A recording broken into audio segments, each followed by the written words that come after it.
Hey guys, make sure to subscribe and hit that notification bell to be updated every time I make a new video. Thanks, let's begin. Best snakehead movie out there?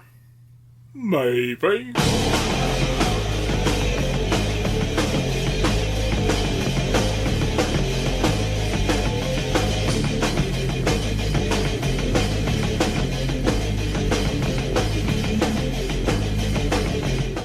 Frankenfish. This is the 2004 creature feature from director Mark DePay, who also directed Spawn in 1997, I think.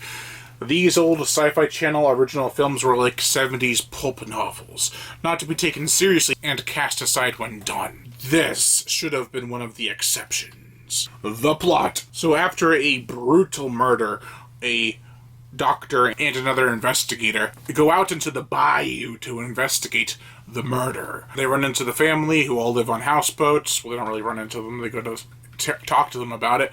But they go to spend dinner there the night probably, but before anything can really settle in, before the characters have a chance to relax, Frankenfish, snakeheads come out and attack everyone in shocking, brutal, and gory ways. I love the setup.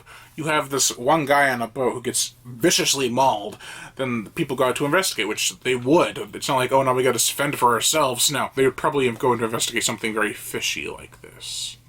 And, with that, they talk to the people of the area on houseboats. I love the houseboats. They're very decorative. It's not like just some standard house. No, these are actual floating houses with character.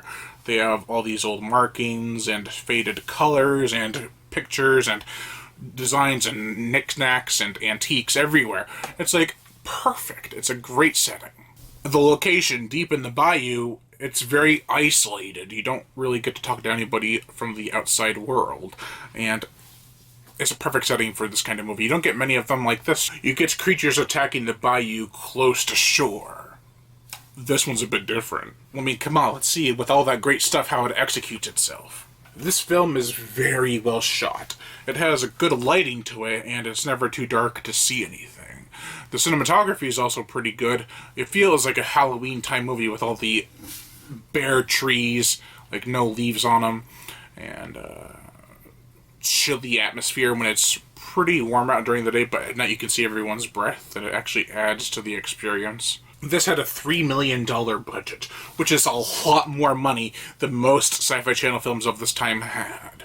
And it really used it to its advantage. It was like, oh, we got $3 million, let's make a good movie. The dialogue, oh man, it's pretty good actually. It's got, well, very good writing.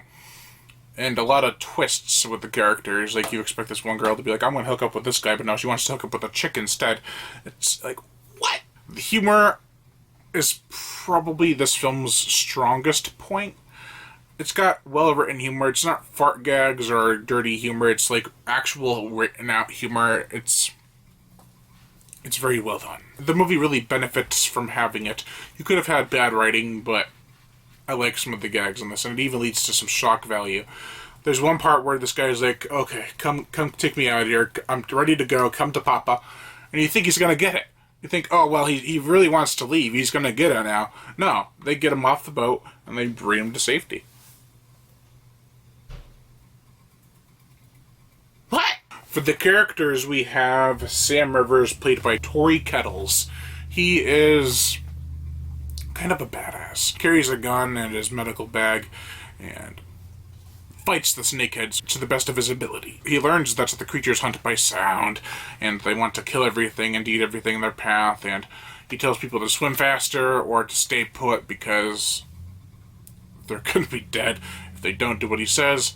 He has a lot of good ideas. Eliza Crankton, played by K.D. Alberts, is actually the one I thought was going to die when I first saw this. I was like, okay, well, the Asian chick and the black guy are going to be the ones who hook up. But no, it's actually Eliza and Sam. I was like, I kind of like that better. Mary Callahan, played by China Chow, is the one I thought was going to hook up with Sam Rivers.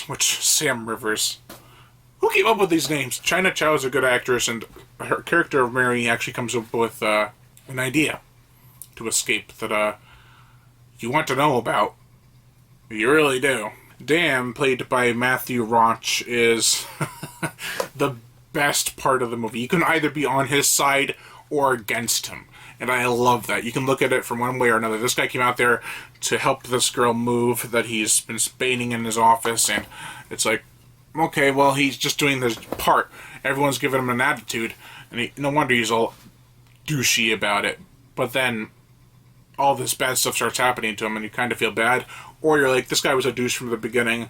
I don't like him. It's really well done. Then there's Gloria Crankton, played by Donna Biscoe. She is the mother of Eliza and the wife to the guy who dies in the beginning. She is a voodoo priestess and really wants to do what's best for her life, her daughter, and her house. She doesn't want to move. She wants to keep everything where it was, but she wants to move and take everything with her. Make up your mind, witch! Was that offensive? Jeff, played by Thomas Arana, is the hunter who was expecting a cargo full of China Marcapelti, I think that's how you say it, snakeheads. And what happened was they got stuck in the swamp during a hurricane. And, well, he found them and brought hunters along with him to take him out. I love that subplot. Two side characters I really want to mention are Ricardo, played by Raul Max Trujillo from Riddick, the newer movie. He's a badass. You're like, oh, cool, Ricardo's gonna take on these snakeheads head on. He did it! What? I'm not gonna spoil it, but it's really cool when it happens, the reveal, and it's like, whoa. I mean, it's kind of predictable. You're only halfway through the movie at that point, but you're like, maybe this will take a different turn. The hunters will come and try to hold everyone hostage because they killed their pet snakehead.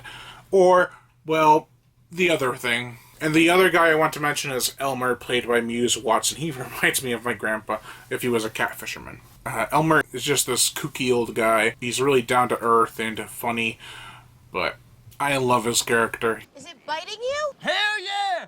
Some strange fella stick his hand in your hole, wouldn't you bite it? Plus, he and Ricardo served in Nam together.